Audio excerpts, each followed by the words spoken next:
The warm scent of aged pages and the whisper of time enveloped me as I walked among the shelves of the old bookstore. Each book seemed to murmur secrets of lives long past, and I allowed myself to be carried away by the magical atmosphere of that place. Soft light filtered through the dusty windows, creating an almost transcendent environment where the past and present intertwined. It was then that, suddenly, a yellowed letter slipped from a book I was examining.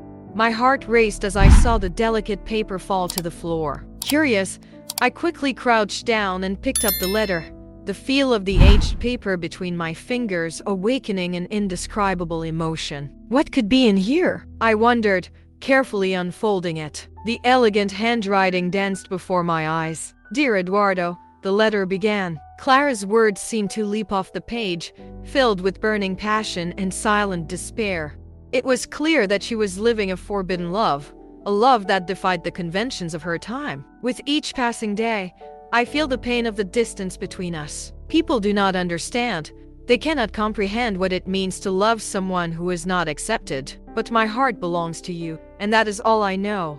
With each line, a wave of empathy enveloped me. Clara spoke of her fears, her insecurities, and for a moment, I saw my own reflection in her words. What must you have faced, Clara? I murmured to myself, feeling the need to understand more about her story. Why was her love so impossible? And more importantly, how did it connect to my own life? Upon returning home, the letter still held in my hands like a talisman guiding me. As soon as I stepped into my small apartment, curiosity took hold. I needed to know more about Clara and Eduardo. What happened to them? What separated them? My mind spun with the idea of finding answers. As I sat down at my table, the yellowed paper before me, I realized that Clara's story was not just a distant narrative. It echoed my own struggles, my own fears regarding love. Who am I to be afraid of loving? I thought, feeling insecurities close in around me. I, who had always avoided opening up to love, now found myself confronted by a story that spoke directly to my heart. I decided I needed to dive deeper. With a sudden impulse, I grabbed my laptop and began to search. Clara and Eduardo, I typed into the search bar, hoping that the words could lead me to some clue about their past. Hours passed without my noticing. With each new result, the image of Clara and Eduardo became more vivid in my mind. I discovered they were artists, immigrants who struggled to find their place in a world that often rejected them. How I would love to meet them, I whispered to myself as a wave of determination washed over me. I need to know more about you, Clara. It was more than mere curiosity. It was a quest for understanding, for connection. Clara's story wasn't just about her and Eduardo, but about what love truly meant, even amidst adversity. And I was ready to follow this trail, to uncover the past and perhaps find answers to the questions I held within me. As the sun set outside, bathing my room in golden light, I knew this letter would change my life forever. The visit to the local library's archive was a mixture of anxiety and anticipation. That place felt like a labyrinth of forgotten stories, and I was about to get lost in them. As soon as I entered, the smell of old paper and the soft light filtering through the windows welcomed me like a nostalgic hug. I walked toward the table I had reserved, a small space that already felt charged with possibilities. "You're going to find many interesting things here," said the librarian, a gray-haired woman whose glasses slid down her nose. Her gaze was gentle and encouraging. "The stories of immigrants especially hold immense value. What are you looking for?" "I'm researching Clara and Eduardo, a couple who lived during a difficult time. I found a letter from her and want to know more about their lives," I replied, feeling a flutter in my stomach as I mentioned the names that had become so familiar to me. Clara and Eduardo. They were remarkable figures in our community. They faced many challenges back then, and their struggles as artists and immigrants are inspiring, the librarian remarked as she began to leaf through a catalog. "I have some documents that may help you." As she stepped away to retrieve the files, my heart raced. What more could I discover about Clara? The pages she had written in the letter, with their raw and sincere emotions, seemed only the tip of the iceberg. When the librarian returned, she brought a folder full of yellowed papers and an expression of excitement. "Here are some records about Clara. You'll find letters, newspaper clippings, and even some reviews of her artwork," she said, carefully opening the folder. The sight of the pages made me feel like I was opening a window to the past. I began to leaf through the documents, and soon I came across a diary of Clara's. The letters were delicate, but the words pulsed with emotion. "Art is my only freedom," she had written in one passage. The phrase resonated within me. I remembered my own fears regarding writing, how I often let the fear of failure prevent me from creating. She truly believed in the power of art, didn't she? I murmured, unaware that the librarian was still beside me. Yes, Clara was a dreamer. She and Eduardo faced many obstacles, but they never gave up on their passion. The librarian replied with a nostalgic smile. "And you? Are you a writer too?" "I'm trying to be, but sometimes I feel like I'm not good enough," I confessed, feeling an impulse to share my vulnerability. Remember, every artist faces insecurities. What's important is not to let them paralyze you. Clara found her voice despite the challenges. "You can do the same," she encouraged, looking into my eyes with an intensity that made me feel seen. After several hours, I left the library with the sense that Clara was guiding me. The pages I had flipped through were not just documents. They were fragments of her soul, and I was determined to honor her story. But there was still more to discover. That same night, I sat at my desk. Clara's diary spread around me. Her words encouraged me to dive deeper into my own story. Maybe I need to find a group studying immigrants, I thought. The idea excited me, as if a new path was opening before me. The next day, I returned to the library and asked the librarian if she knew of any research groups. She smiled and said, "Yes, there's a group that meets every week to discuss immigrant stories. They love sharing their discoveries. You should join them." "Do you think I would be welcome?" I asked, hesitant. "Absolutely. Everyone there has a passion for stories and is eager to hear yours," she replied, her eyes sparkling. As I left the library, I felt lighter. Clara's story was intertwining with mine, and it was as though I was beginning to rediscover not only the love for her narrative but also the passion that burned within me, waiting to be expressed. The future looked promising, and I was ready to embrace it. During one of the research group meetings, I felt a mix of anxiety and excitement as I prepared to share the story of Clara and Eduardo. The room was filled with curious faces, all ready to listen.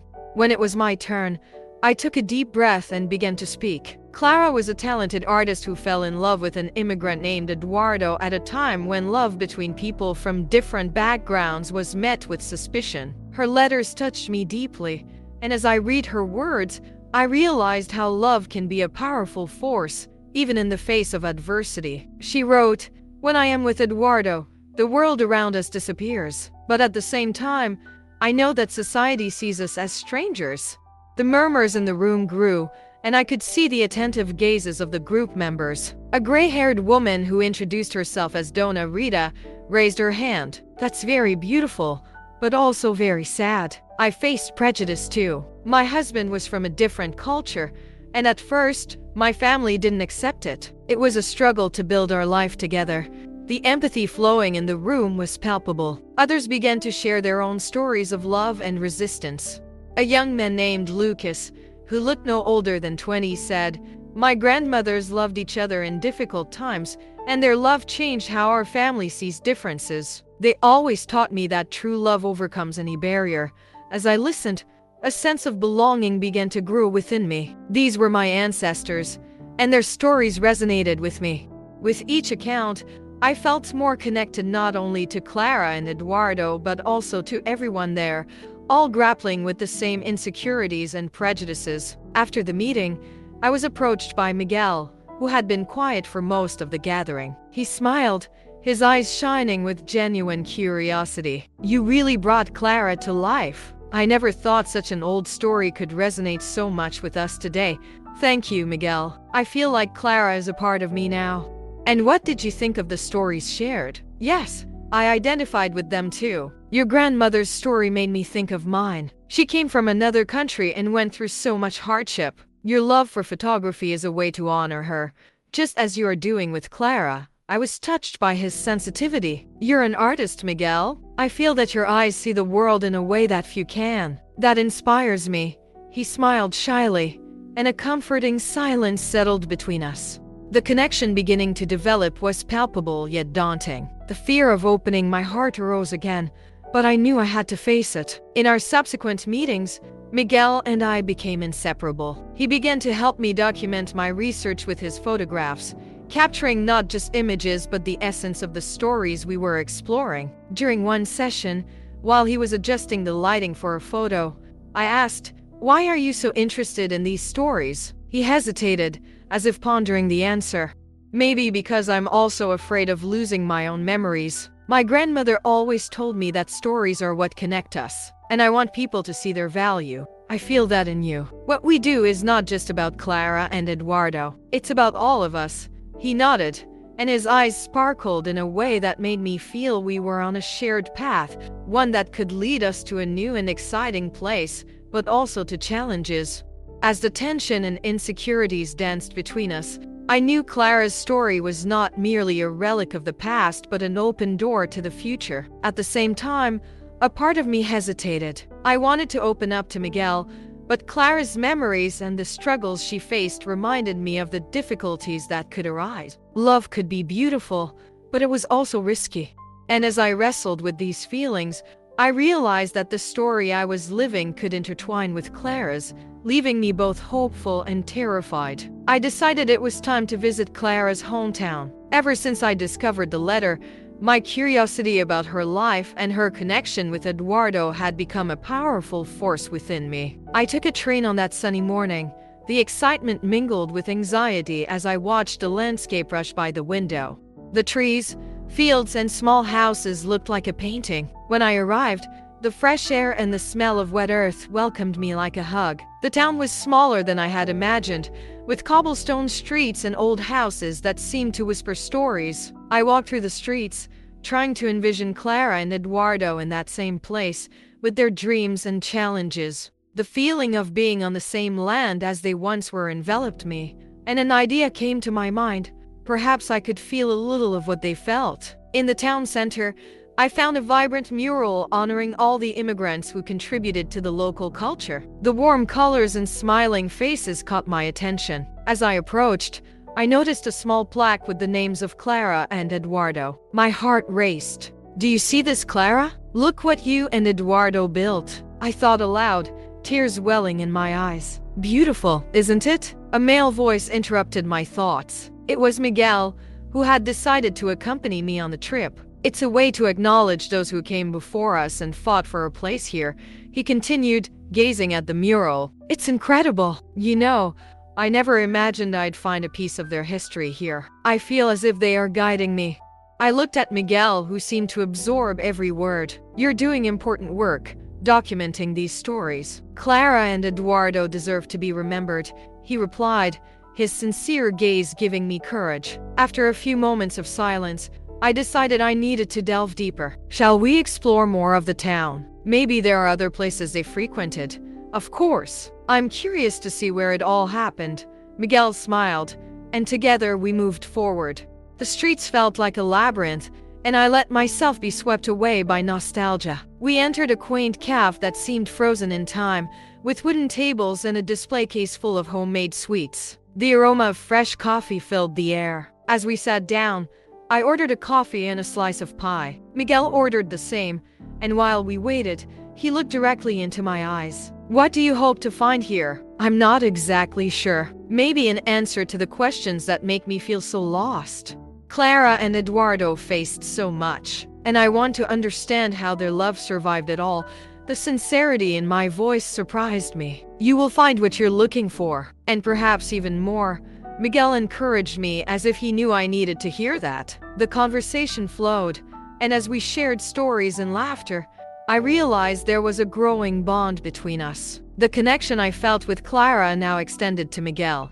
He became an unexpected support in my journey, and the idea of uncovering the past felt less daunting with him by my side. After coffee, we decided to walk to a nearby park. The sun was beginning to set, painting the sky in shades of orange and pink. We sat on a bench, and I watched the leaves of the trees gently swaying in the breeze. "You know, I've always been afraid to open up to love. Clara's story makes me question that," I confessed, the words escaping before I could think better of it. "It's understandable. Love can be vulnerable, but it's also what connects us. Clara faced so much, yet she dove in head first, Miguel replied. I want to have that courage, I murmured, gazing at the clouds. And you can, if you allow yourself, he said, and in that moment, the silence that followed was comfortable, as if words weren't necessary for us to understand each other. Upon returning home, a cloud of anxiety hung over me.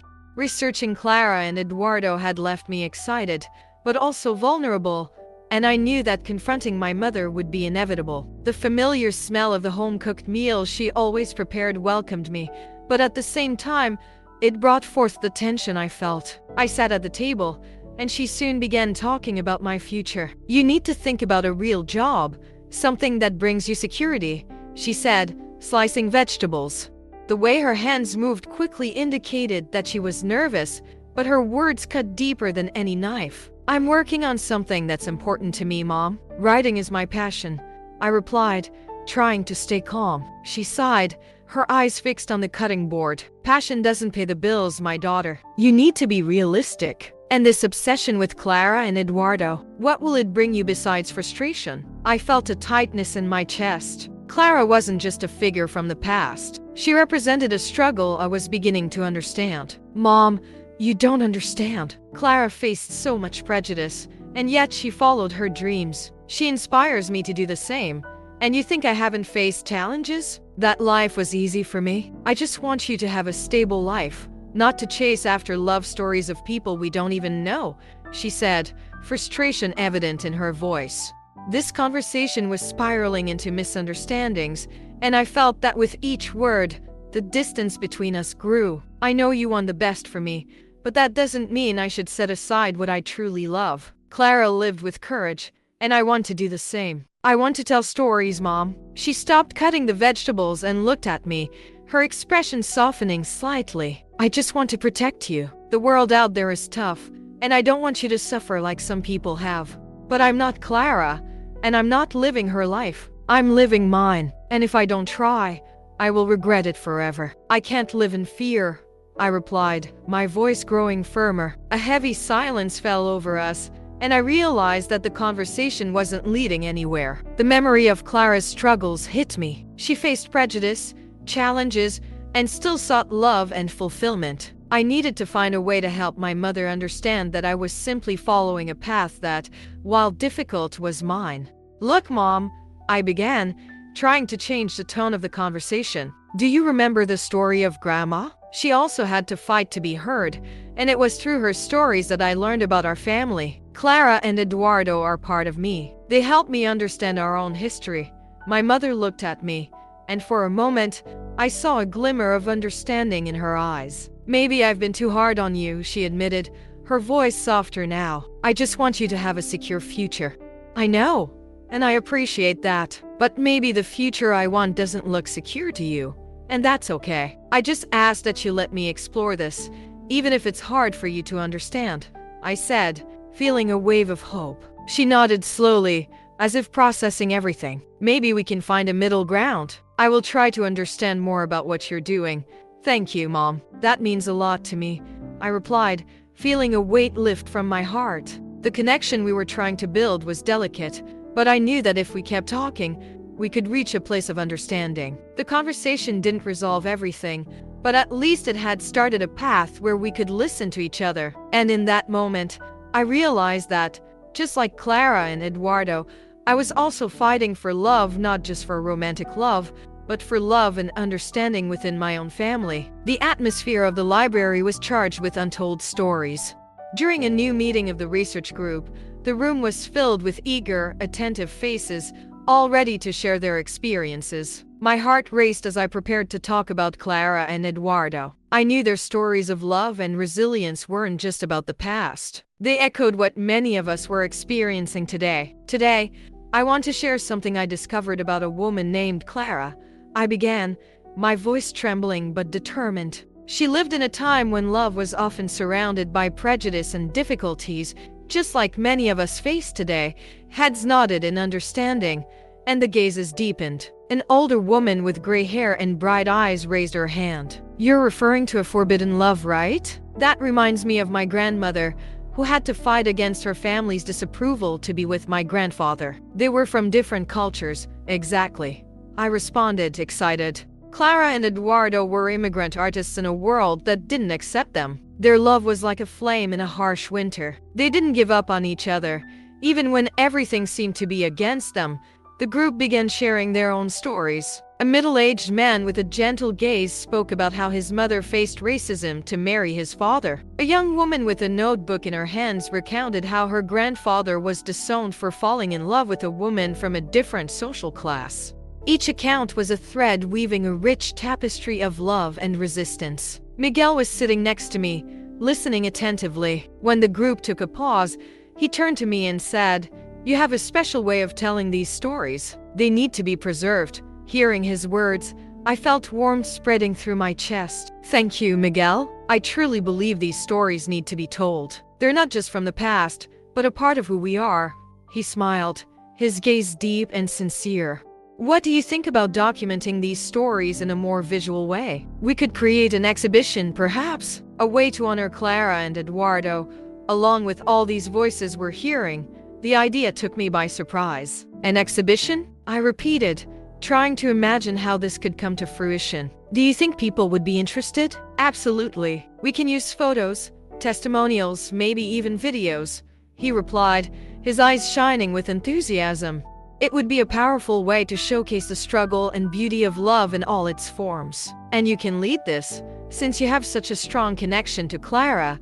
A wave of inspiration washed over me. The idea of bringing these stories to life through art made me feel alive. "I would love to do this," I exclaimed, a smile spreading across my face. "We can start collecting the stories and images. The exhibition could be a safe space for people to share their experiences." "Yes," Miguel agreed, excited. "Let's meet with the group and start planning. We can organize an event for the opening of the exhibition, inviting everyone who shared their stories. This will be something beautiful."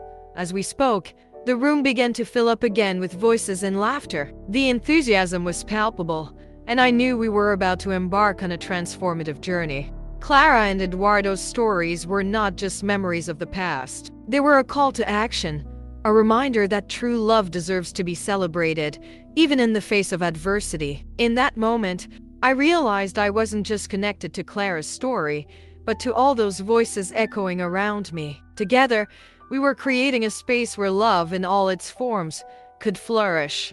And as the group grew more animated, I felt my own story intertwining with Clara's, linking our past and present in a way I could never have imagined. The exhibition had finally arrived. The gallery hall was filled with people, smiles and animated conversations mingling in the air. I could feel the electricity of anticipation, as if everyone there was eager to discover the stories that had been carefully collected and documented. Miguel's photographs, with their soft light and delicate compositions, adorned the walls, while snippets from Clara's diaries and the narratives of other immigrants floated on pages arranged around the room, creating a panorama of love and resilience. As I walked through the gallery, my heart pulsed with a mix of pride and nervousness. Each story I read was a reminder of what Clara and Eduardo had faced, but also of what I was living now. I stopped in front of a photograph of an elderly couple, holding hands, looking at each other with a love that seemed to transcend time. A visitor next to me commented, "Look at that expression. It's as if they know their love would withstand any storm." I nodded, a smile forming on my lips. "That's exactly it. Love is a powerful force, isn't it?" "Yes, and often underestimated." "What you're doing here is incredible," he replied, and I could see sincerity in his eyes. "You've brought these stories to life. Thank you," I said, but a pang of insecurity shot through me. What did I really know about love? I was still grappling with my own fears. Miguel approached, his intense gaze making me forget the rest of the world. "You look radiant," he said, his voice soft as always. "I can't stop thinking about how real all of this has become. You've dedicated so much to this exhibition. Thank you, Miguel. But I still can't believe this is happening," I confessed, my voice trembling slightly. "Sometimes I feel unworthy of being here, sharing these stories." He furrowed his brow, almost in despair. "How can you think that? You brought Clara and Eduardo back to life. You did this with your own hands. You are a storyteller." But as I looked at him, A conversation I had earlier echoed in my mind. A visitor had asked if I was ready for true love. What if? What if I can't love like Clara did? What if I fail? You're not failing, Miguel replied, his hand lightly touching my arm. Love is a risk. Clara and Eduardo risk everything for it. You can too. I know I should be brave, but it's hard. Looking at all these stories, I feel like I'm comparing myself to them. What if reality isn't as beautiful as the narratives we tell? You shouldn't compare your story to theirs. Everyone has their own path, their own struggles. What you feel is real, and that's what matters, Miguel said, a glimmer of determination in his eyes. But even as we talked, a shadow of doubt settled in my heart. What if I'm not ready for this, Miguel? What happens when reality hits me again? He hesitated, his expression turning serious. Then you face it, just like Clara did. Love isn't a fairy tale. It's made of good moments and bad, and it's the courage to face it all that makes it real. I tried to absorb his words, but a conversation with a visitor had left me more confused. He had asked me if I believed I could truly love. Do you really see yourself giving yourself to someone? He questioned. I don't know, I said, insecurity taking over. Sometimes I feel unworthy of such deep love. Miguel noticed my discomfort. Hey, he said, pulling me back into the conversation. Let's talk more later, okay? Don't let others' fears influence what you feel. But at the same time, a wave of doubt washed over me. The idea of true love felt so distant, so unattainable. When I finally stepped away from him, my heart heavy, I realized I was more confused than before. Insecurity wrapped around me like a fog, and I wondered if I could truly leave the past behind and open my heart. After all, love was a risk, and it was a risk I was beginning to fear deeply. The silence in the room seemed to drag on, and the soft afternoon light streamed through the windows, creating an atmosphere of introspection. I sat on the sofa, surrounded by Clara's diaries, the yellowed pages seeming to whisper secrets I still couldn't fully understand. The memory of the exhibition still haunted me, and as I thought about the success of the event, a wave of insecurity washed over me. How could I have a true love when I often felt incapable of facing the challenges Clara and Eduardo faced? With a deep sigh, I set the diaries aside and grabbed my phone. The image of Miguel was still fresh in my mind, his warm smile, the way his eyes sparkled when we talked about art and resilience. But I also recalled his worried expression when he sensed I had pulled away from him after the exhibition. It was as if an invisible barrier had formed between us, and I didn't know how to break it. I need to find him, I thought. I need to explain. Determination grew within me, but soon it was replaced by a knot in my stomach. What if he didn't care? What if, by opening up, I only pushed Miguel further away? Doubts swirled in my mind like a whirlwind. I stood up and, taking a deep breath to calm my nerves, put on my jacket and left the house. The walk to Miguel's studio felt longer than usual, each step leading me into a sea of insecurities. When I arrived, I hesitated at the door.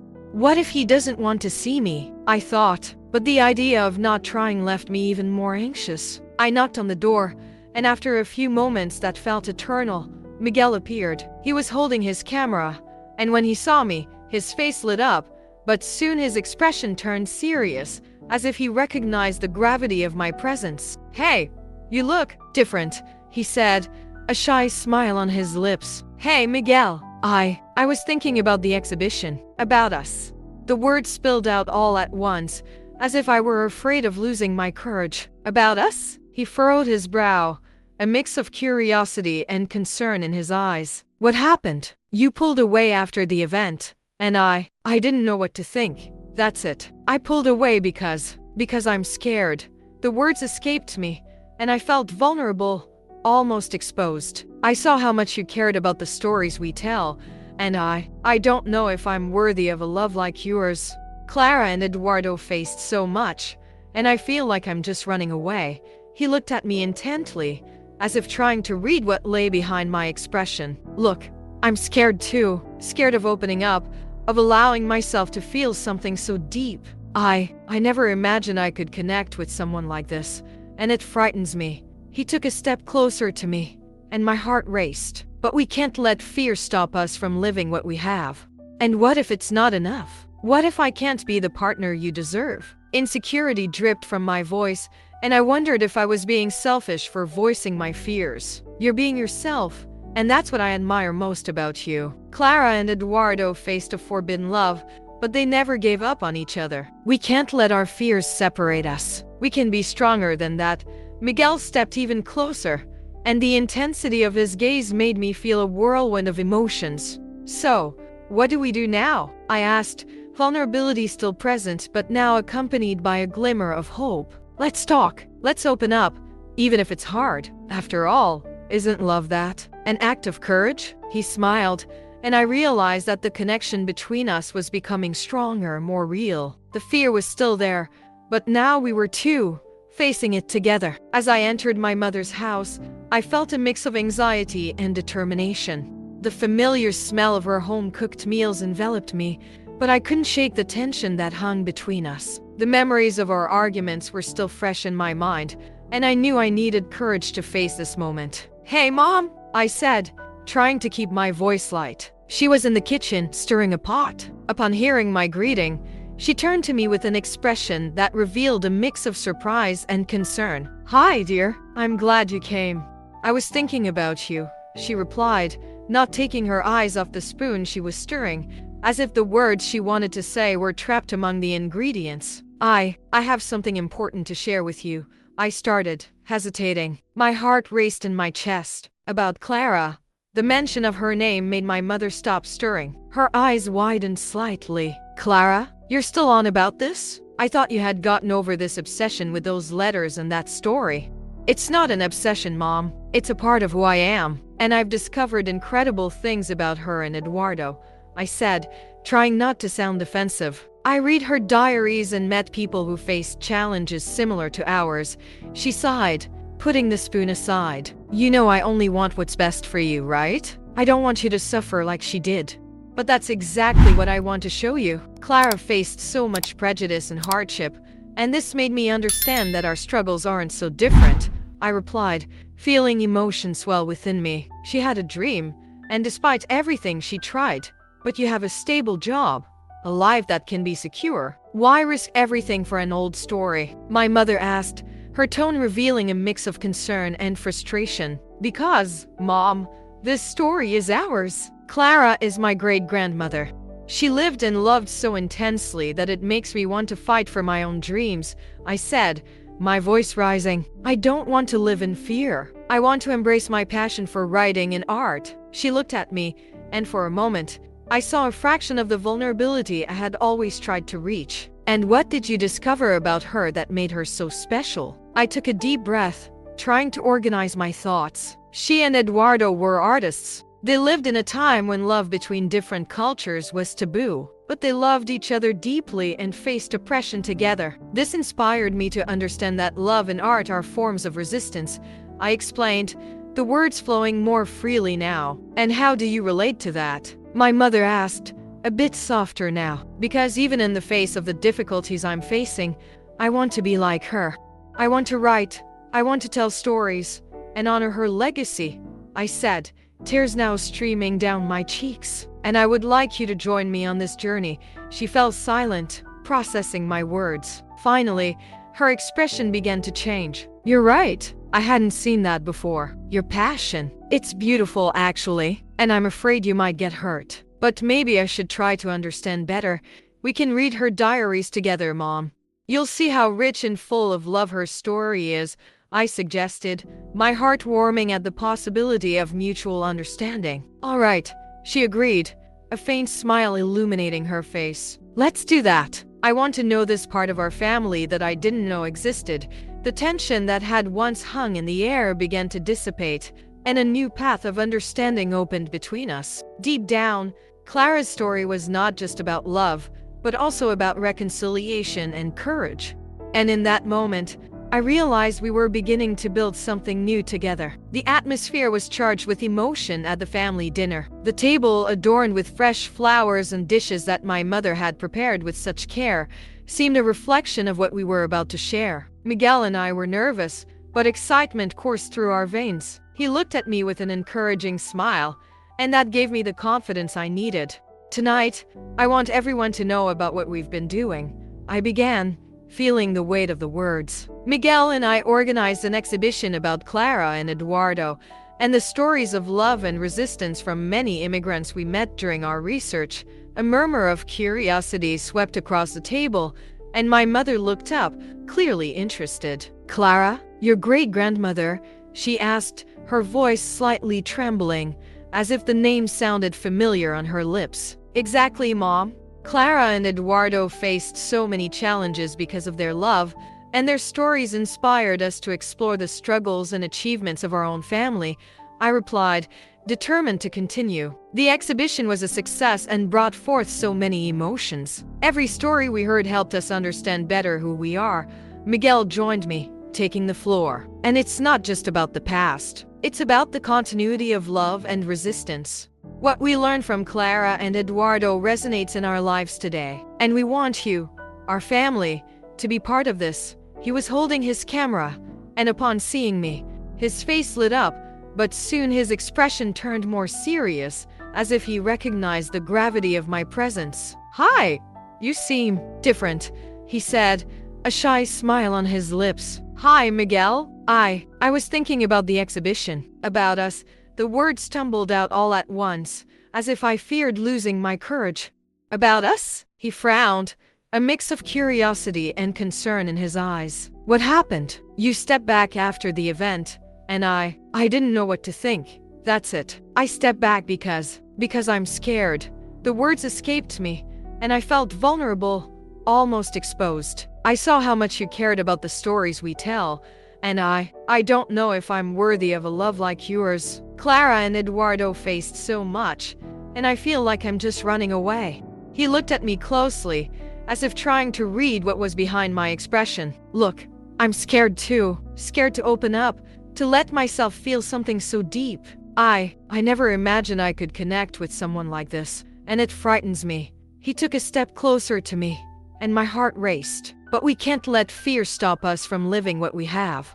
What if it's not enough? What if I can't be the partner you deserve?" My insecurity was evident in my voice, and I wondered if I was being selfish by exposing my fears. "You're being yourself, and that's what I admire most about you." Clara and Eduardo faced a forbidden love, but they never gave up on each other. "We can't let our fears pull us apart. We can be stronger than that."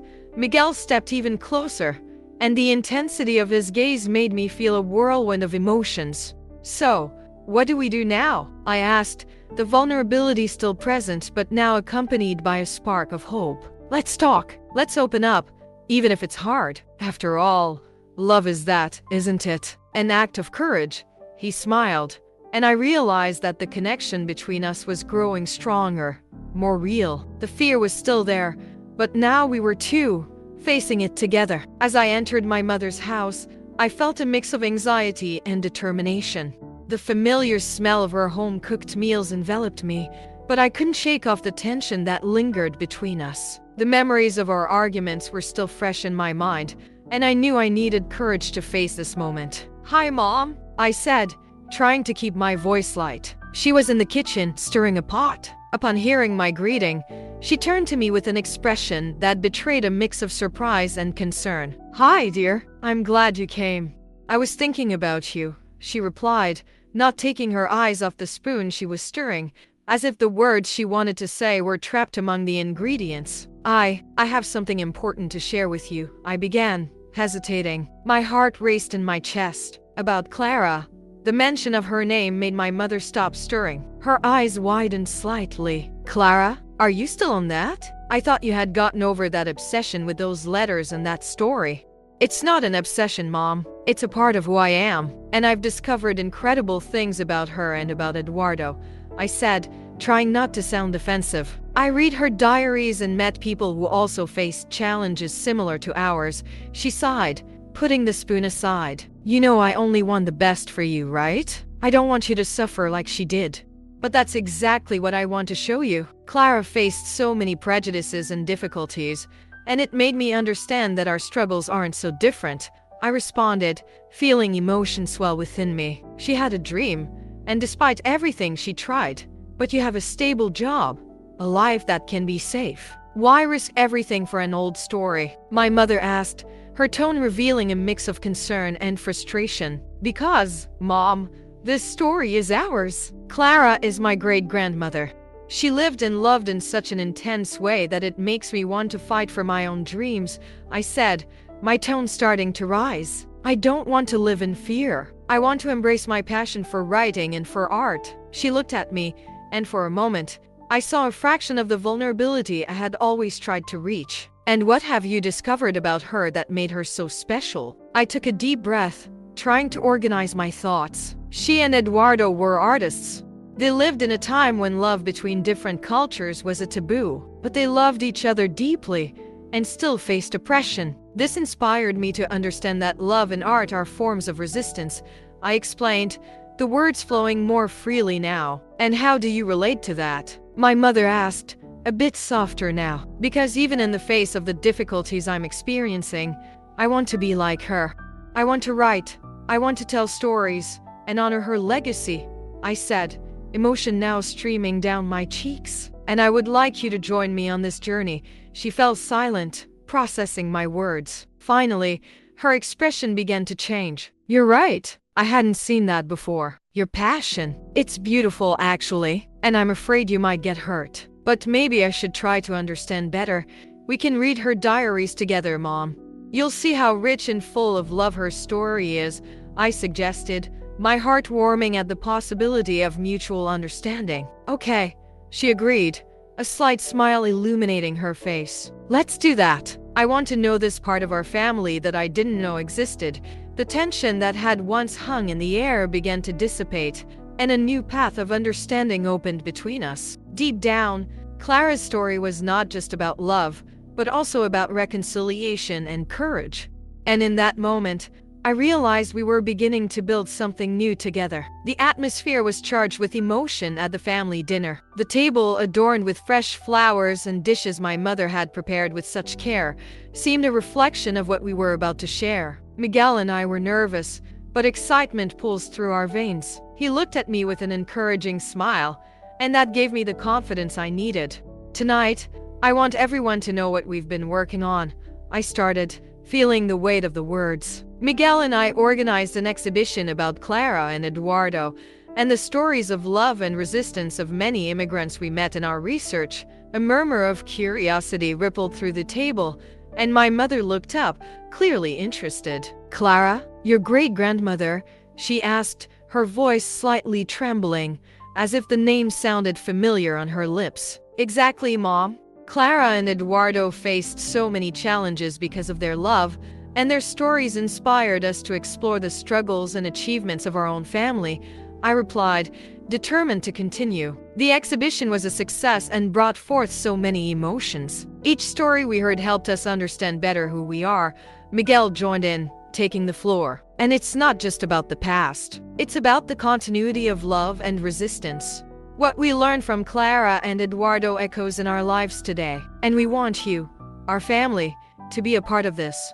My mother looked at me, a mix of pride and a hint of fear in her eyes. I always knew Clara had a strong story, but I never stopped to think about how much it affects us. You really dedicated yourself to this, daughter, she said, a smile beginning to form on her face. But before I could respond, the landline phone rang, breaking the moment. My heart raced. I was about to disconnect the call, but something compelled me to answer. Hello?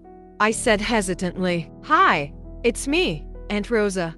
The voice on the other end was gentle, yet laden with emotion. I'm one of the last direct descendants of Clara and Eduardo, and I have something you need to know. A chill ran through me. What happened? You and your mother need to hear this. Clara and Eduardo didn't just love each other. They had a daughter who passed the stories down. You are part of a lineage that carries this fight for love, she revealed, and I nearly dropped the phone. A daughter? But who is she? I asked, my voice choked with the intensity of the revelation. Her name was Anna. I'm her granddaughter. For many years, we kept this story a secret, but now it's time to share it. The love of Clara and Eduardo didn't end with them. It continues to live on in you and your mother. The silence in the room was palpable.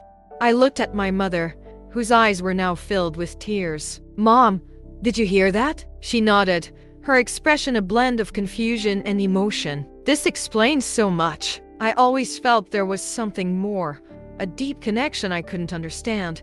When I ended the call, I looked at Miguel and then back at my mother. This changes everything. Their love didn't just survive. It transformed into something greater. We need to preserve this story and honor Anna as well.